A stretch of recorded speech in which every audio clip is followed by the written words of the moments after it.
Sometimes we all go through evolutions in the business. And there's what it looked like when you started your law firm and these people were sitting around the kitchen table with you, to today. Now it seems like you've got many more people and many more layers of management to where you realize that clearly you can't manage all these people on your own. I mean, who can? It's impossible. If you got more than like 7, 8 direct reports, how's it possible to manage that many people all at once? So now you put managers in place. Great idea, by the way. Managers and middle managers. But these OGs, these original gangsters, they don't like going to those managers because they remember sitting around the kitchen table with you. And they're like, I don't want to listen to this person. I'm going to go straight to Michael. I've been through it, my friends. So here's the thing. If the managers are set up correctly, and if they are brought in with the batteries included, and they can be effective, well, then you know that they can provide direction to the team members that they lead. So first and foremost, you got to make sure that the managers are competent and effective and are capable, right? Because you want to make sure that your team members aren't coming to you because they want to, circumvent these other people because they're not getting the answers that they need. You want to make sure that they could get the answers from the people that they're reporting to. But the other aspect of it is let's just say, in most cases, they just want to go to you because you're the buddy. They've known you from the beginning and they don't want to go through another layer. Since when? The best thing here is set those rules of engagement. And realizing that, look, you want to be accessible to them? No problem. Take them to breakfast, take them to lunch if you want to, every once in a while, not a problem. But this is the new regime. And in order for us to grow as a business, I can't answer every single one of your questions and I can't be accessible to all 40, 50, 60, 80, 100 plus people in the organization 24/7.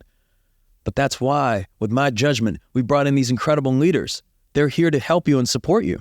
Where I could not, they can, right? And it's realizing as a growing organization that this is how we're actually going to help one another. This is how we're going to be able to grow and scale. Now, one of two things is going to happen.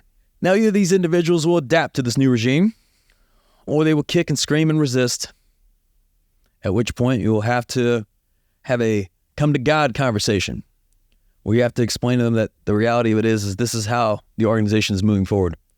And you can either stay in joy or leave in peace. And they will either fall in line or you will free up their future.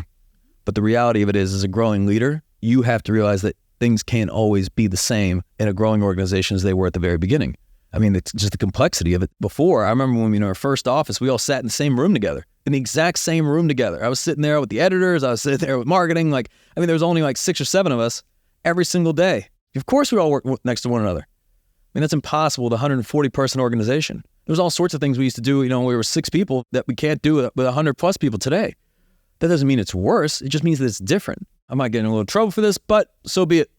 So I was invited into a Facebook group with my old high school, and we're coming up on our 20-year high school reunion, which may not be a lot to some of you, but I look back and I say, wow, 20 years flew by.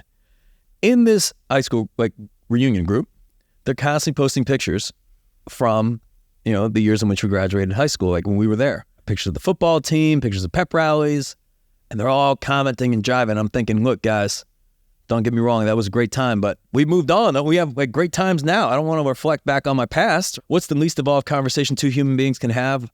Remember when? So instead of looking backwards, let's look forward. You don't want to have your best days behind you. And it's the same thing in an organization.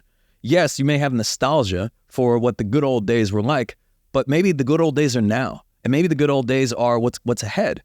So it's reframing that, yes, things change, but change is not always a bad thing. Change is an evolution. How we used to do things, when we were under $1 million is different than when we were at 10 million, is different when we were 50 million, etc.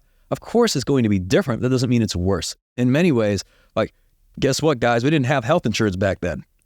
Okay? You didn't have health, vision, dental back then. We didn't have our 401k match back then. We didn't have an annual bonus plan, but back then. We weren't giving away cars to our team members back then. Yes, things have changed, but we're going to have many more good times.